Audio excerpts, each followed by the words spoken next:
아프리카 돼지열병이 빠른 속도로 퍼지며 대목을 앞둔 가을 축제 연쇄 취소가 이어지고 있습니다. 지역 경제 타격이 우려됩니다. 국토부가 수도권 교통 혼잡을 해소하기 위해 수도권 제2순환 고속도로 양평 이천 구간 공사를 당초보다 3개월 앞당겨 이달 착공합니다. 현대자동차가 미국의 엔진 발전기 제조업체 커민스와 손잡고 북미 수소 연료 전지 시스템 시장에 진출합니다.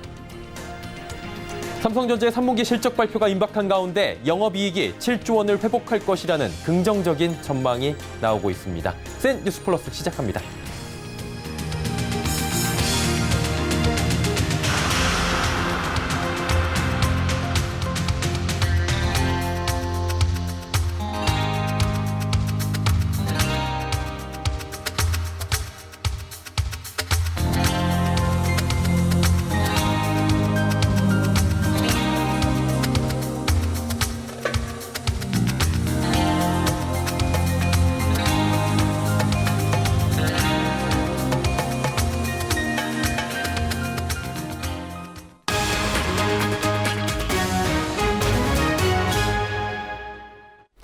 시청자 여러분 안녕하십니까? 센 뉴스 플러스 서정덕입니다. 인천 강화군에서 오늘 아프리카 돼지열병이 추가 확진됐습니다. 농림축산식품부는 전날 강화군 강화읍의 한 농장에서 아프리카 돼지열병이 발생한 데 이어 이날 오전에도 강화군 하전면의 한 농장에서 아프리카 돼지열병 의심 신고에 대한 정밀검사 양성 반응이 나왔다고 밝혔습니다. 이로써 국내에서 발생한 아프리카 돼지열병은 총 9건으로 늘어났습니다. 이 가운데 5건이 강화에서 발생했습니다. 전날 의심 신고가 접수된 경기 양주시 은현면 소재 농장 2곳과 연천군 청산면 농장은 음성으로 판명됐습니다. 아프리카 돼지열병이 빠른 속도로 번지고 있습니다. 경기도 파주에서 첫 양성 판정이 나온 뒤 현재까지 감염 건수는 총 9건으로 늘었는데요. 치사율 100%의 바이러스 감염을 막기 위해 지자체는 초비상이 걸렸다고 합니다. 특히 대목을 앞둔 가을 축제 연쇄 취소가 이어지며 지역 경제에도 큰 타격이 있을 전망입니다. 정세미 기자입니다. 다음 달 개최될 예정이었던 한 행사의 취소 안내 공지문입니다. 이 행사에는 한국수제맥주협회 15개사가 참여할 예정이었지만 아프리카 돼지열병으로 전액 환불이 결정됐습니다.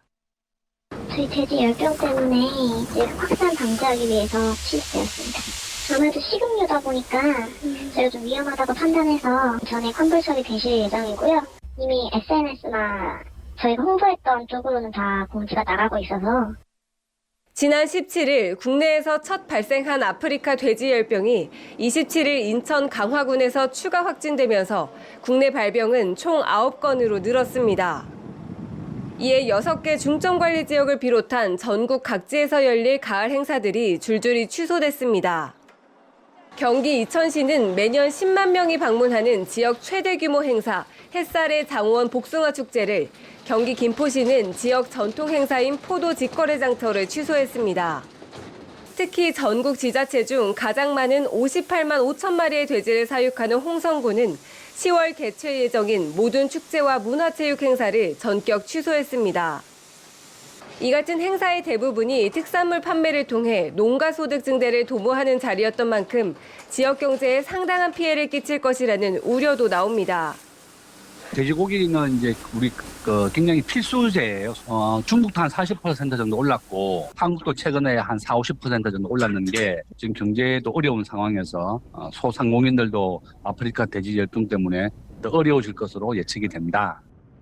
한편 정부는 TF팀을 구성하는 등 대응 수위를 높이고 있지만 감염 경로는 여전히 오리무중이어서 불안감은 더 커지고 있습니다. 서울경제TV 정세미입니다. 국토교통부가 수도권 교통 혼잡을 해소하기 위해 수도권 제2순환고속도로 양평 이천 구간 공사를 당초보다 3개월 앞당겨 이달 착공합니다. 이 구간은 올해 4월 타당성 조사에 들어가 내년 4월 결과가 나올 예정입니다.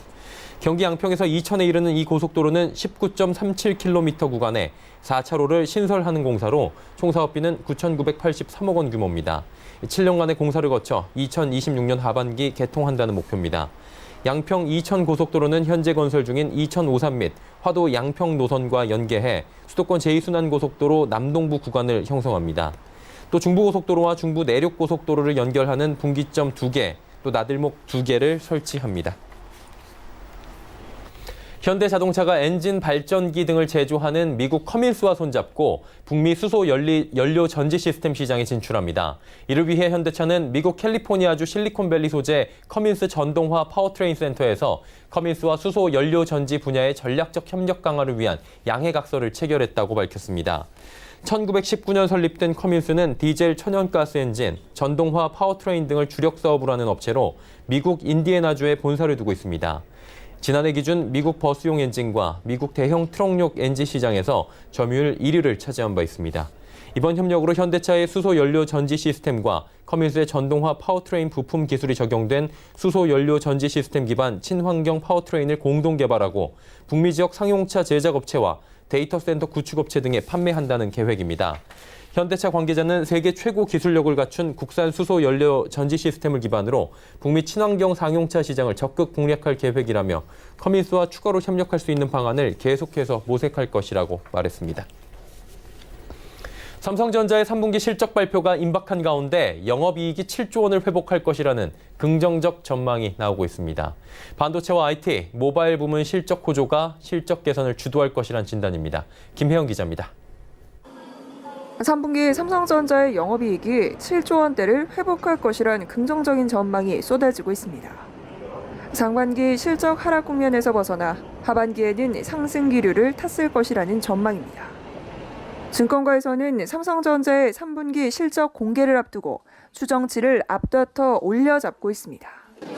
네, 저희도 7조 원보다는 더 위쪽으로 나왔고, 그러니까 저희가 예상했던 것보다 지금 숫자가 잘 나오는 게 스마트폰 쪽이랑 반도체 쪽 양쪽인 것 같은데, 출하량도 있겠지만 고가 스마트폰 쪽 출하량이 저희 예상보다는 조금 높았다라는 거니까 당연히 이제 뭐 노트나 그리고 이제 폴드도 기존 대비 워낙에 고가잖아요. 우선 올해 상반기 실적 발목을 잡았던 반도체가 실적 견인처 역할을 톡톡히 해줄 것이란 전망입니다. D램 출하가 당초 기대했던 것보다 더 많이 늘어난 데다 낸드 플래시도 하반기 들어 가격이 상승세로 돌아섰습니다. 모바일 사업 부문도 실적 개선에 힘을 보탤 것으로 보입니다. 갤럭시 노트 10과 갤럭시 폴드 등 전략 스마트폰 출시 효과가 상당할 것으로 기대됩니다. 갤럭시 10의 경우 출시 한 달이 채 되지 않은 상황에서 100만 대 판매를 돌파했고 폴드 역시 완판 행렬을 이어가고 있습니다. 관련 영업이익이 2조 원을 넘어설 것이란 장밋빛 전망이 나오고 있는 이유인데 이는 전분기보다 약 30% 늘어난 수치입니다. 디스플레이 사업도 최근 스마트폰 신제품 출시에 따른 패널 성수기 진입으로 플렉서블 올레드 출하가 늘어나면서 매출과 영업이익 모두 증가했을 것으로 추정됩니다. 서울경제TV 김혜영입니다. 13거래일 연속 상승 흐름을 이어가던 코스피의 상승이 멈춰섰습니다. 조정 없이 지수가 상승한 부분도 있었지만 도널드 트럼프 미국 대통령에 대한 낸시 펠로시 하원 의장의 탄핵 조사 이슈가 불거지며 글로벌 증시는 불확실성에 휩싸이며 조정을 받았습니다. 국내에서는 헬릭 스미스 임상 3상 실패로 제약바이오주들에 대한 경계 심리가 다시금 올라왔고 아프리카 돼지열병 확산으로 관련주들의 희비가 엇갈렸습니다. 이번 한 주간의 증시 흐름 앵커 리포트에서 정리해드립니다. 9월 마지막 주 코스피 시장은 1.9% 하락하며 2049.93포인트의 거래를 마감했고 코스닥 시장은 3.4% 내리며 626.93포인트의 장을 마감했습니다. 거래소 시장에서 개인과 기관이 각각 2,878억 원, 588억 원을 순매수했지만 외국인이 3,916억 원을 매도하며 시장을 눌렀고 코스닥은 기관과 외국인이 각각 596억 원, 1,034억 원을 매도하며 시장 하락을 주도했습니다. 특히 코스피는 1984년과 올해 4월에 이어 세 번째로 13거래일 연속 상승에 타이 기록을 세웠지만 도널드 트럼프 미국 대통령에 대한 탄핵 이슈가 떠오르며 새로운 기록을 세우지 못했습니다. 불확실성과 변동성이 커진 시장이었지만 현대차그룹이 우리 돈 2조 4천억 원을 들여 미국 앱티브와 협력해 합작법인을 설립한다는 소식이 전해지며 관련주들의 흐름이 견조했습니다. 현대차, 기아차, 현대모비스를 비롯한 완성차 업체의 주가 흐름도 양호했지만 핵심 육성 목표인 자율주행 관련한 종목들의 상승이 두드러졌습니다. 특히 대성 헬텍의 주가 상승률은 34.6%에 달했습니다. 이번 주 관심을 한몸에 받았던 헬릭 스미스는 임상 3상 실패를 발표하며 주간 하락률이 가장 컸습니다. 한때 코스닥 시장 시가총액 3위까지 올랐던 헬릭 스미스는 당뇨병성 신경병증 치료제 후보물질인 엔젠시스의 글로벌 임상 3상에서 일부 환자가 위약과 약물을 혼용했을 가능성이 있어 별도의 조사가 필요하다는 임상 실패 공시 이후 주가가 급락한 겁니다. 이번 주에만 무려 이 주가가 10만 2,600원, 58%나 하락하며 52주 신저가를 기록했습니다. 이번 헬릭스미스 임상 실패로 제약바이오 종목에 대한 옥석 가리기는 더욱 심화되고 있습니다. 코오롱티슈젠, HLB, 신라젠에 이어진 헬릭스미스까지 대형 제약바이오 종목들의 이딴 쇼크는 제약바이오 종목들의 투심을 악화시켰지만 신약 실험에 성공하거나 수출 판로가 개척된 종목들은 상승하는 등 옥석 가리기에 분주한 모습입니다. 서울경제TV 서정덕입니다. 청약시장이 실수요자 위주로 자리 잡으며 건설사들이 특화 설계 승부수를 띄웠습니다. 건설사들은 방 크기를 조절할 수 있게 가변형 벽체를 적용하거나 좁은 현관 옆에 방만한 공간을 따로 만들어 짐을 둘 수 있게 하는 등 공간 특화에 나서는 모습입니다. 유민호 기자가 그 현장을 둘러봤습니다. 서울 강남구 역삼동에 들어서는 역삼 센트럴 아이파크. 2단지 모델하우스 84A 주택형 유닛엔 가변형 벽체가 적용돼 있습니다.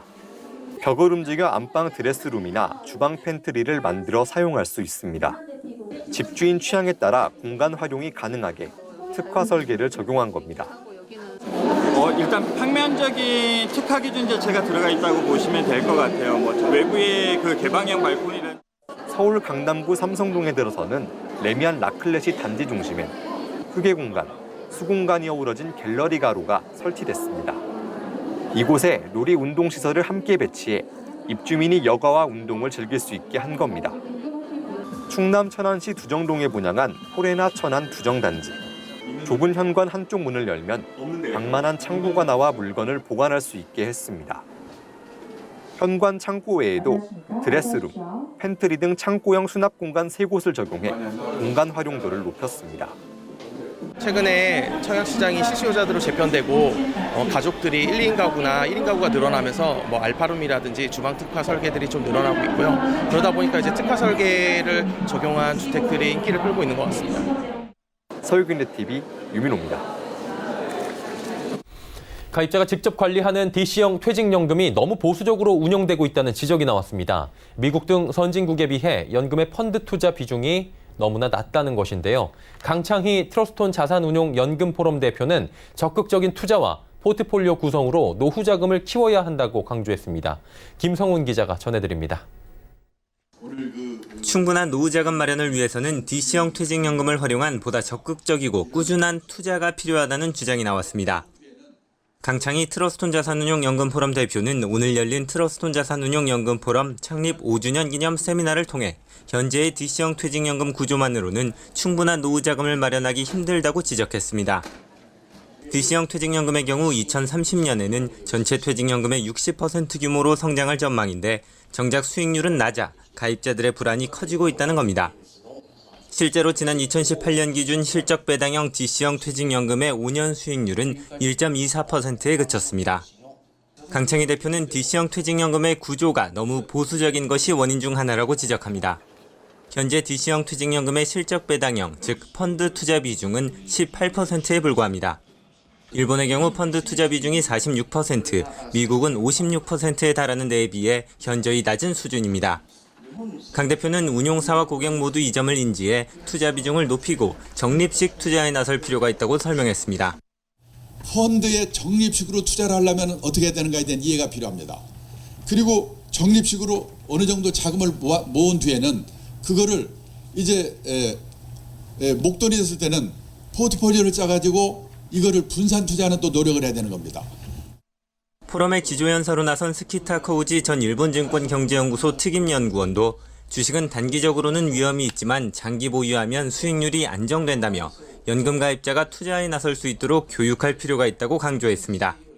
서울경제TV 김성훈입니다.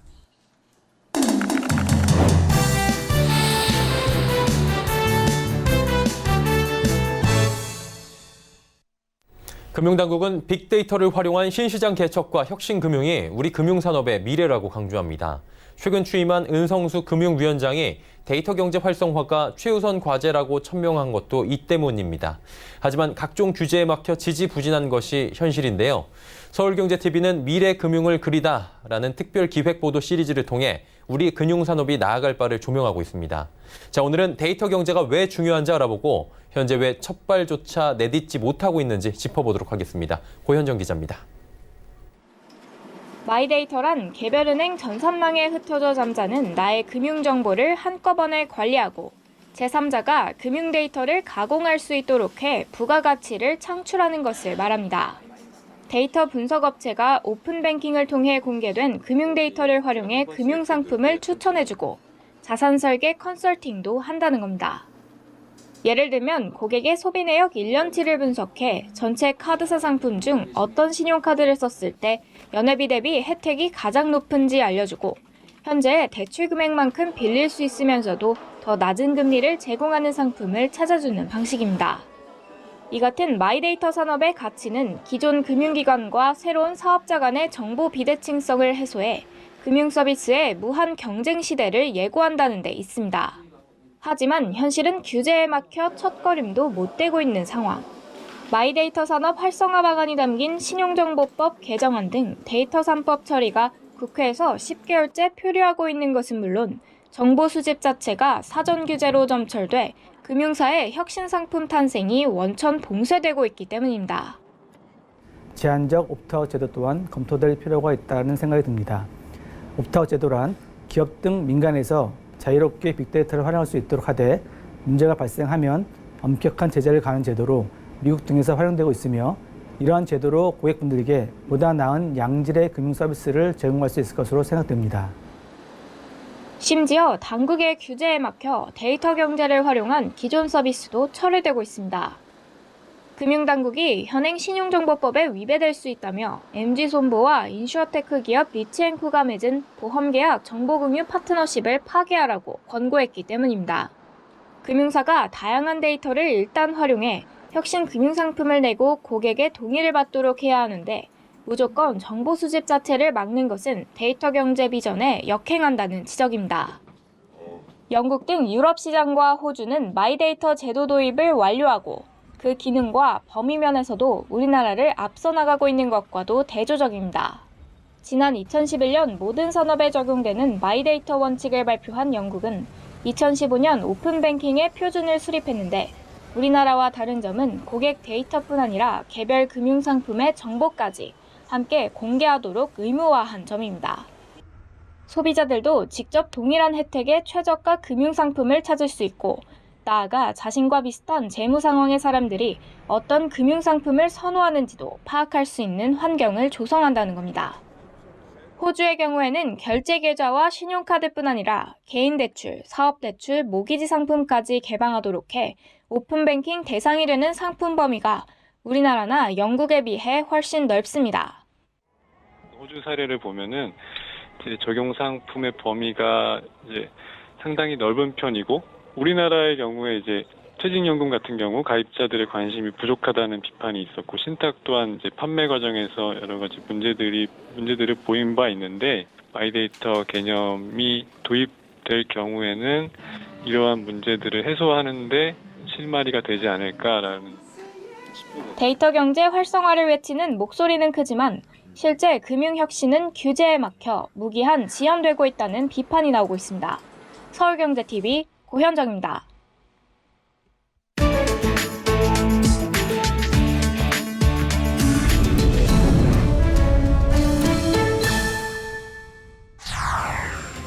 도널드 트럼프 미국 대통령은 민주당이 자신의 탄핵 조사를 진행하는 것에 대해 최대 사기라고 맹비난했습니다. 또한 나라가 위태롭다며 공화당을 향해 강력한 투쟁에 나설 것을 호소했습니다. 트럼프 대통령은 이날 트윗에서 민주당원들은 공화당과 공화당이 옹호하는 모든 것을 파멸시키려 하고 있다며 함께 뭉쳐서 승부를 보고 강력히 싸우라 공화당원들, 나라가 위태롭다라고 말했습니다. 민주당이 공세에 대한 공화당의 강력한 대응과 지지층 결집을 호소한 것으로 분석됩니다. 그는 이 트윗을 모두 영어 대문자로만 적어 강한 의지를 강조했습니다. 트럼프 대통령은 워싱턴 DC에서 기자들과 만나 소송 의지를 내비쳤습니다. 그는 중단시킬 방법이 있을 것이다. 아마 법원을 통해 법적으로 라며 탄핵 조사 중단을 위한 소송 가능성을 거론했습니다. 프랑스 현대 정치사에서 우파 진영의 거두로 꼽혀온 자크 시라크 전 대통령이 향년 86세로 별세했습니다. 시라크 전 대통령의 사위인 프레데릭 살라바르는 시라크 전 대통령이 이날 아침 가족들이 주위에 있는 가운데 평화롭게 눈을 감았다고 밝혔다고 르피가로 등 프랑스 언론들이 전했습니다. 그는 무려 18년간 3차례 파리 시장을 역임하고 2차례 총리를 거쳐 대선에 3차례 도전한 끝에 1995년 대권을 잡았습니다. 제5공화국 초대 대통령으로 프랑스를 재건한 샤를 드골의 적자임을 자임한 정통파 우파 정치인으로 꼽히고 있습니다. 시라크 전 대통령의 별세 소식에 프랑스는 국가적인 애도 분위기입니다. 프랑스 상하원은 이날 개원 중에 시라크의 별세 소식이 알려지자 1분간 묵념의 시간을 가졌고 에마뉴엘 마크롱 프랑스 대통령도 지방 방문 일정을 급히 취소하고 저녁에 생방송 대국민 담화를 통해 애도의 뜻을 표했습니다. 앙겔라 메르켈 독일 총리, 보리스 존슨 영국 총리 등 세계 주요 정치 지도자들도 잇따라 애도의 뜻을 표했습니다. 인도네시아가 1년 전 대지진과 쓰나미의 악몽에서 여전히 벗어나지 못하고 있습니다. 유엔 인도주의 문제조정국이 촬영해 공개한 항공 영상은 인도네시아가 1년 전 대지진과 쓰나미의 피해에서 벗어나지 못하고 있음을 보여줍니다. 국제 적십 자산은 여전히 5만 7천 명으로 추정되는 사람들이 주택 재건에 대한 추가 소식 없이 임시 숙소에서 살고 있는 것으로 확인됐습니다. 인도네시아 적십자의 팔랑메라 재난관리본부장은 지난 1년간 10만 8천여 명에게 생필품을 제공하고 28만 명에게 식수를 가져다 줬다며 앞으로 집을 지을 수 있도록 사람들을 훈련시키고 가축이나 배를 제공해 수입을 회복할 수 있도록 돕겠다고 말했습니다. 중국이 또 한 번 세계 최대 규모를 만들어냈습니다. 이달 말 개항하는 베이징의 다신 국제공항이 그 주인공입니다. 이 거대한 공항은 중국이 신성시하는 봉황의 모양으로 디자인됐습니다. 4년에 걸친 공사기간, 공사비는 13조 원 넘게 투입됐습니다. 도착장과 출발장이 각각 2층씩 총 7층 규모로 단일 터미널로는 세계 최대 규모입니다. 또 세계 최초로 고속철이 터미널 지하를 통과하는 등 교통 인프라도 갖췄습니다. 다신공항의 등장으로 우리나라의 인천국제공항을 비롯해 동북아 허브공항을 둘러싼 하늘길 쟁탈전이 더 뜨거워지게 됐습니다. 보리스 존슨 총리의 의회 정회가 위법이라는 대법원 판결로 25일 다시 문을 연 영국 하원이 개원 첫날부터 고성과 막말이 난무하는 험악한 모습을 연출했습니다. 10월 31일 예정된 영국의 유럽연합 탈퇴를 앞두고 존슨 총리가 여왕 연설을 이용해 의회 문을 정격 닫았던 조치를 대법원이 뒤집자 존슨 총리와 야당 의원들은 억눌렀던 분노를 쏟아내듯 상대에 독설을 퍼부었습니다. BBC는 이날 하원의 분위기가 사방에서 독설이 쏟아지는 곰우리 같았다면서 토론이 시작되고 불과 몇 분 만에 의원들의 목소리 톤이 높아졌고 고성과 독설, 손가락질이 오갔다고 전했습니다. 미국 CNN 방송은 영국 하원이 추한 모습을 보였다며 의회가 문을 열었지만 의원들은 더 화가 나 있고 앞으로 몇 주간 더 추한 모습을 보게 될 것이라고 전했습니다. 서유럽 최고봉인 몽블랑을 덮은 빙하가 기후변화로 녹아내리면서 붕괴 가능성까지 제기되고 있습니다.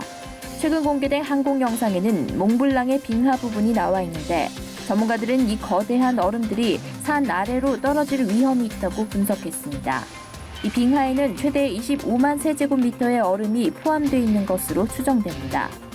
이미 이곳 빙하는 하루에 50에서 60cm 정도 이동하고 있는 것으로 파악되며 프랑스와 국경을 맞댄 이탈리아 발레다우스타 주 당국은 만일에 대비해 인근 고속도로를 폐쇄했습니다.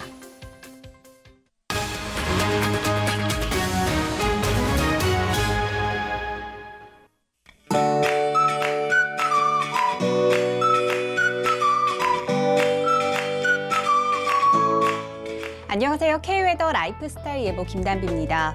이번 주말에는 대체로 구름 많은 가운데 남부지방을 중심으로 비 예보가 들어있습니다. 토요일인 내일 충청도와 남부지방은 대체로 흐리겠고 전남과 경남, 제주도에는 가을비가 내리겠는데요. 이 비는 일요일까지 이어지다가 점차 그치겠습니다. 비의 양은 오늘에서 내일 사이 전남과 경남, 제주도에 최고 20에서 50mm로 그리 많지는 않겠습니다. 기온 전망 살펴보면 토요일인 내일 서울의 아침 기온 19도로 평년 기온을 5도가량 웃돌겠고 낮 기온은 27도로 평년보다 3도가량 높겠습니다. 일요일에는 전날보다 낮 기온이 더 올라 덥겠습니다. 당분간 이렇게 평년 기온을 웃돌며 늦더위가 계속되겠습니다. 이 시각 위성 영상입니다. 중부지방은 구름만 많고 남부지방은 흐린 모습이고요. 제주도와 전남 도서 지역에는 많은 비가 집중되면서 호우특보까지 내려진 상태입니다. 내일도 남부지방은 기압골의 영향을 받으며 전남과 경남, 제주도를 중심으로는 비가 내리겠습니다. 다음은 자세한 지역별 날씨입니다. 중북부 지방은 대체로 구름만 많고 충청도는 다소 흐리겠고요. 낮 기온은 청주 28도로 덥겠습니다. 동해안 속초와 강릉은 구름이 많이 끼겠고 낮 기온은 24도 선에 머물며 비교적 선선하겠습니다. 남부지방 부산과 제주는 새벽부터 비가 내리겠고요. 낮 기온은 전주 28도, 대구와 제주 26도가 예상됩니다. 바다의 물결은 전해상에서 비교적 잔잔하게 일겠습니다. 다만 제주도와 남해, 동해 남부 해상에는 돌풍과 함께 천둥 번개가 치는 곳이 있겠습니다. 항해나 조업하는 선박들은 주의하시기 바랍니다. 다음 주에는 남부지방과 동해안을 중심으로 비 예보가 잦을 전망입니다. 날씨였습니다. 주말에 남부지방은 곳에 따라 적은 양의 비가 올 수 있지만 전국적으로는 가을을 만끽하기 괜찮은 가을 날씨가 펼쳐진다고 합니다. 좀 바람도 쐬시고요. 기분 전환도 하시면서 9월의 마지막 주말을 보내보시는 것도 좋을 것 같습니다. 좋은 주말 보내시길 바랍니다. 뉴스 마칩니다. 고맙습니다.